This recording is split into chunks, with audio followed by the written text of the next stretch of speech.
എനിക്കറിയാം നിങ്ങൾക്കൊക്കെ എല്ലാവർക്കും എന്നോട് ദേഷ്യം വരും. കാരണം കുറച്ച് ദിവസമായിട്ട് ഞാൻ വീഡിയോസും കാര്യങ്ങളൊന്നും ഇടുന്നില്ല.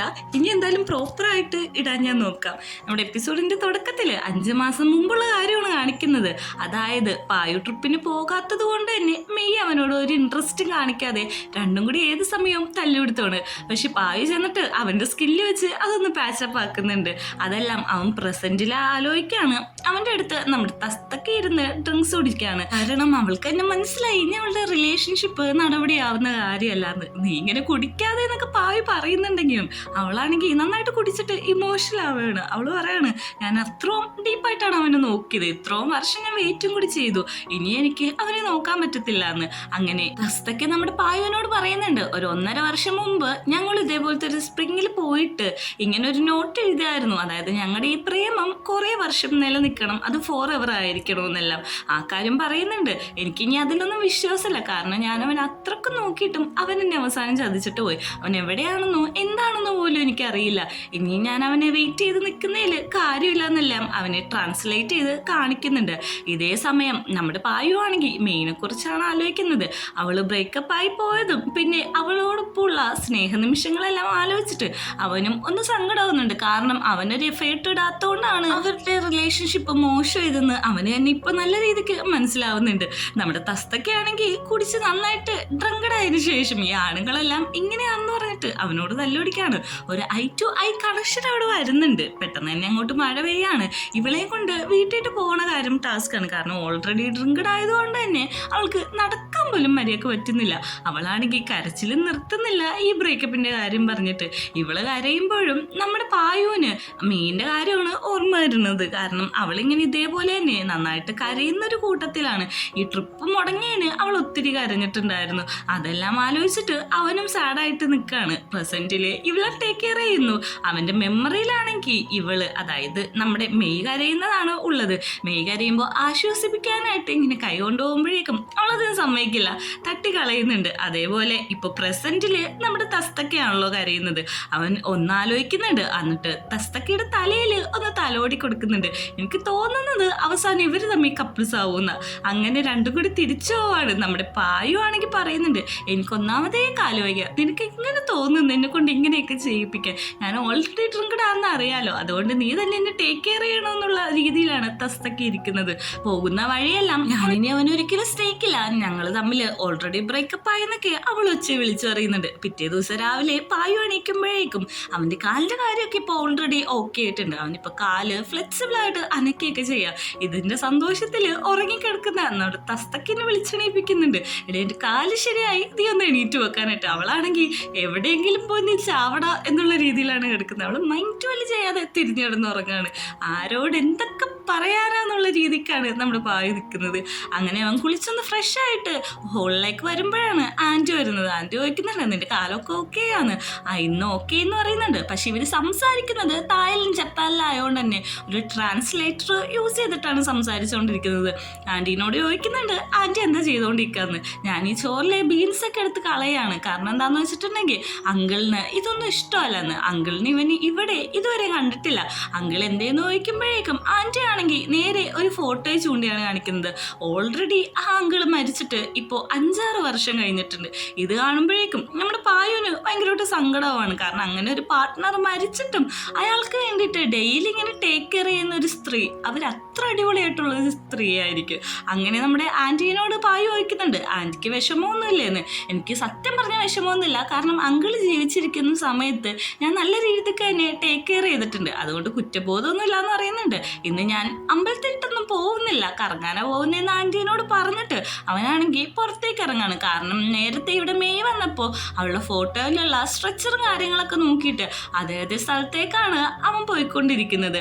അങ്ങനെ ഓരോ സ്ഥലത്തെത്തുമ്പോഴും അവൾ അയച്ചു കൊടുത്ത ഫോട്ടോസ് നോക്കുന്നുണ്ട്. അങ്ങനെ ഒരു 4 മാസം മുമ്പുള്ള കാര്യമാണ് കാണിക്കുന്നത്.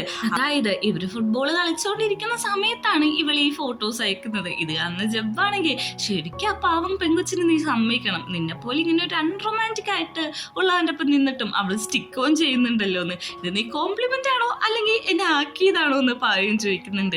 വീട്ടിലെത്തി ഫ്രഷ് ആയി കഴിഞ്ഞിട്ടാണ് അടുത്ത നോട്ട് അയക്കുന്നത്. ആ പ്ലേറ്റ് ബോർഡിന്റെ ആ ഫോട്ടോ ആണ് അവൻ അയച്ചു കൊടുക്കുന്നത്. പ്രസന്റിൽ അവനെല്ലാം അത് ആലോചിച്ചിട്ട് അവള് പോയ ഒരു പ്ലേസിട്ട് പോവാണ്. അതായത് ഒരു വലിയ ഐസ്ക്രീം കോർണർ ഉണ്ട്. അവിടെ ചെന്നിട്ട് പംകിങ്ങിന്റെ ഒരു ഐസ്ക്രീം മേടിച്ചിട്ട് മെയ്യെ പറ്റി തന്നെ ആലോചിച്ച് നിൽക്കാണ്. പെട്ടെന്ന് തന്നെ അവന്റെ ഹലൂസിനേഷൻ ഓൺ ആവാണ്. കാരണം എനിക്കിതിനെ ഹലൂസിനേഷൻ എന്ന് വിളിക്കാനാണ് താല്പര്യം. പ്രേതം എന്നൊക്കെ വിളിച്ചിട്ടുണ്ടെങ്കിൽ അതൊരു മോശമായി പോവും. ഈ ഹലൂസിനേഷനും ഐസ്ക്രീം എങ്ങനെയുണ്ടെന്നൊക്കെ ചോദിക്കുന്നുണ്ട്. അങ്ങനെ വീട്ടിൽ തിരിച്ചെത്തിയ നമ്മുടെ പായു ആണെങ്കിൽ കാണുന്നത് തസ്തക്ക് യാത്ര നിൽക്കാണ്. നമുക്ക് ഇന്ന് അമ്പലത്തിട്ട് പോകണ്ടേ, നമുക്ക് അതെല്ലാം കണ്ടുപിടിച്ച് ഇന്ന് തന്നെ കട്ട് ചെയ്യാന്ന് പറയുമ്പോഴേക്കും എൻ്റെ തസ്തക്ക് എന്തോരം ദിവസം ഞാൻ എൻ്റെ പുറകെ നടക്കാൻ തുടങ്ങിയിട്ട് സത്യം പറഞ്ഞാൽ എനിക്ക് നന്നായിട്ട് ഭ്രാന്താവുന്നുണ്ട്. നമ്മൾ രണ്ടുപേരും ഇപ്പം ബ്രേക്കപ്പ് ആയി. നമുക്ക് രണ്ടുപേർക്കും സത്യം പറഞ്ഞാൽ ഒരു മൂവ് ഓണൊക്കെ ആവശ്യമല്ലേ. ഇങ്ങനെ എല്ലാ ദിവസവും ഇതും തപ്പി നടന്നിട്ടുണ്ടെങ്കിൽ മൈൻഡ് ഒത്തിരി ടയേർഡാവും. അതുകൊണ്ട് തന്നെ നമുക്ക് ഇവിടെയുള്ള ഏതെങ്കിലും ഒരു സ്പോട്ടിൽ പോകാമെന്ന് പറയുന്നുണ്ട്. ഇത് കേൾക്കുന്ന അവളാണെങ്കിൽ സമ്മതിക്കുന്നുണ്ട്. കാരണം അവൾക്കും ഇങ്ങനെ ഓരോ ദിവസം ഓരോ ടെമ്പിൾ കയറി നടന്നിട്ട് മടുത്തിട്ടുണ്ടായിരുന്നു. രണ്ടുപേരും കൂടി ഒരു സ്പോർട്സ് പ്ലേസിലാണ് പോകുന്നത്. അവിടെ ചെല്ലുമ്പോഴേക്കും തസ്തക്ക് അവിടുത്തെ സ്പോർട്സിലൊക്കെ ഏറ്റവും മികച്ചതായിട്ടാണ് പെർഫോം ചെയ്യുന്നത്. ഇതാണെങ്കിൽ നമ്മുടെ പായു ഡയറക്റ്റ് പറയുന്നുണ്ട്. കാരണം അവൻ ഓൾറെഡി ഒരു സ്പോർട്സ് മാൻ ആയതുകൊണ്ട് ഇവളുടെ ഈ സ്കില്ല് നന്നായിട്ട് ഇഷ്ടപ്പെടുന്നുണ്ട്. അങ്ങനെ അവനും അവിടെ കുറേ ഗെയിംസും കാര്യങ്ങളെല്ലാം കളിക്കുന്നുണ്ട്. ഇവരുടെ റിലേഷൻഷിപ്പ് ഒരു അടിപൊളി ഫ്രണ്ട്ഷിപ്പായിട്ട് കുറച്ച് ദിവസം കൊണ്ട് തന്നെ ബിൽഡ് ചെയ്തെടുക്കുകയാണ്. അടുത്ത സീനിൽ നമ്മളൊരു വോയിസ് ഓവർ ആണ് കേൾപ്പിക്കുന്നത്. അതായത് തസ്തക്ക് പണ്ട് തായ്ലാൻഡിലായിരുന്നല്ലോ താമസിച്ചുകൊണ്ടിരുന്നത്. ഇനി നീ തായിട്ട് തന്നെയാണെങ്കിൽ ഇതിനെ ഞാൻ നന്നായിട്ട് ടേക്ക് കെയർ ചെയ്തോളാന്നാണ് പായു അറിയുന്നത്. അവരവിടെ കുറേ മകും കാര്യങ്ങളൊക്കെ ഉണ്ടാക്കിയിട്ടുണ്ടായിരുന്നു. അവിടുത്തെ ഓണർ പറയുന്നുണ്ട്, നിങ്ങളുടെ അഡ്രസ്സ് തന്നെയാണെങ്കിൽ ഇതൊന്ന് പോട്ടൊക്കെ ചെയ്ത് കഴിഞ്ഞിട്ട് ഞാൻ നിങ്ങൾക്ക് തിരിച്ചു തരാമെന്ന്. അങ്ങനെ അവൾ അഡ്രസ്സൊക്കെ എഴുതി വെക്കുന്നുണ്ട്. പുറത്തേക്ക് ഇറങ്ങി വന്നിട്ടും പായു ആണെങ്കിൽ അവൻ്റെ ഫോണിൽ തന്നെയാണ്. നീ ആ ഫോണിൽ തന്നെ ഞാനൊരു കാര്യം പറയട്ടെ എന്ന് ചോദിക്കുന്നുണ്ട്. ഫോൺ മേടിച്ചിട്ട് പറയുന്നുണ്ട്, നിന്റെ അഡ്രസ്സ് തന്നെയാണെങ്കിൽ ഇവിടുത്തെ ആള് നിനക്ക് അയച്ചു തരുമെന്നാണ് പറയുന്നതെന്ന്. എനിക്കെന്തിനും ഇതെല്ലാം നീ ഇതൊക്കെ ഒരു മെമ്മറി ആയിട്ട് വെക്കണമെന്ന് പറയുമ്പോഴേക്കും എനിക്കങ്ങനെ മെമ്മറി ഒക്കെ ആയിട്ട് വെക്കേണ്ട ആവശ്യമൊന്നുമില്ല. കുറച്ച് ദിവസം കഴിഞ്ഞാൽ ഞാനതും ഓൾറെഡി മറക്കൂലോ എന്ന് പറയുന്നുണ്ട്.